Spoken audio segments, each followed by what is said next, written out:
yalnız ona görə. Həqiqətən elə oldu. İndi də burada görsən bir müəllim kimi öz, nədir onun adı, keçmiş universitet yoldaşından söhbət edirsən, həm söhbət olur. Yəni çox gururlandırıcı bir haldır. Bir dənə sual verim sənə, bax. Buyurun. Yəni indi hal-hazırda mənim elə şagirdlərim var ki, xaricdə təhsil almaq istəyir və yaxud da ki, bəzi tanıdığım gənc iş yoldaşlarım var, dostlarımız var ki, onlar xaricdə təhsil almaq istəyir. Sən Polşanı seçmisən. Xaricdə təhsil almanın üstünlüyü nədir? Sənə orada çətinlik nə yaratdı? Yəni o haqqda ümumiyyətlə danışmağını istəyirəm. Ümumiyyətlə, xaricdə təhsil alınmağı ilk öncə mən danışmaq istəyərdim ki, yəni bu seçimi vermək rahat bir seçim idi mənim üçün deyildi.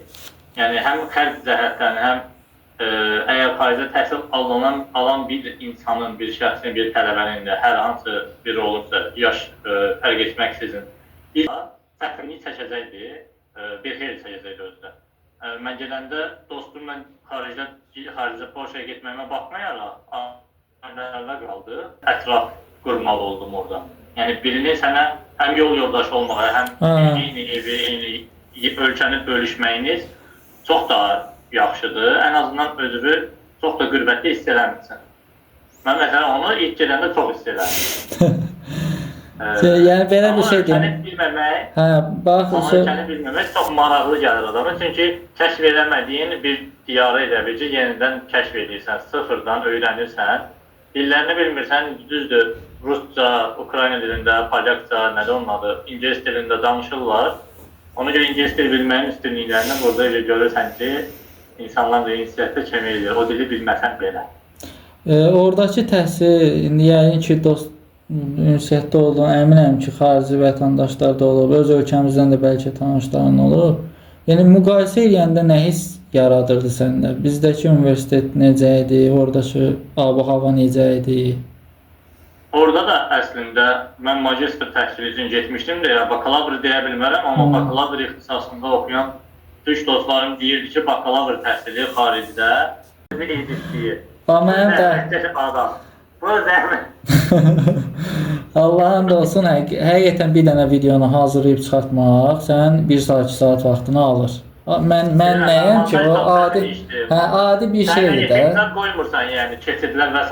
eləmirsən də. Adi məsələn... Ona elə vaxtı alır. Yəni mən adi hələ qustar usullarla nəsə bir şey eləməyə çalışıram. İndi gör kompüterdə falan o mütəxəssislər var, nələr edirlər, sən məndən yaxşı bilirsən onları. Mən bir də belə bir şey deyim də, indi sən Polşada oldun, düzdür. Məsələn, buradan getmək istəyən tələbələrə və yaxud da nə bilim, şagirdlər var ki, xəyal qururlar. Onlar hansı ölkəyə getsələr yaxşı olar, sənin fikrincə? Mənim fikrimcə, yəni bu əslində mənim fikrimə qalan bir düşüncə deyil. Çünki bu həmən tələbənin zəkasına, ixtisasına, ailə imkanına, büdcələri nə qədərdir, həmən ölkədə nə qədər qala bilər, nə qədər özünə kifayət qədər vaxt ayıra bilər və ya xərc cəhətdən maddiyyat ayıra bilər, onunla bağlıdır. Amma Polşanı seçməyimizdə məqsəd, mən 2022-ci ildə getmişəm. Həm öz ixtisasım mənim və burada tərcümə qutarsam da orada mədəniyyətlər arası əlaqəni seçmişdim və bu ixtisas pulsuz idi deyə seçmişdim. Yəni, təsəvvür elə, o qədər xərc tökürsən, viza və s. prosedurlardan keçirsən, bütün universitetlərdə, səni çünki imtahanı da edirlər, professorlar, intervyuya səni çağırırlar, universiteti qəbul etməzdən öncə. Tələbələrin dil səviyyəsini və s. yoxlamaq üçün. Yəni, sırf sən ortalaman universitetdən tutarmışsan, universitetdə ortalama alıb ya da dil sertifikatı alıb, İngilis dili üzründə IELTS olsun, TOEFL olsun və ya başqa sertifikatları universitetə göndərib, səni o dəqiqə qəbul eləmirlər.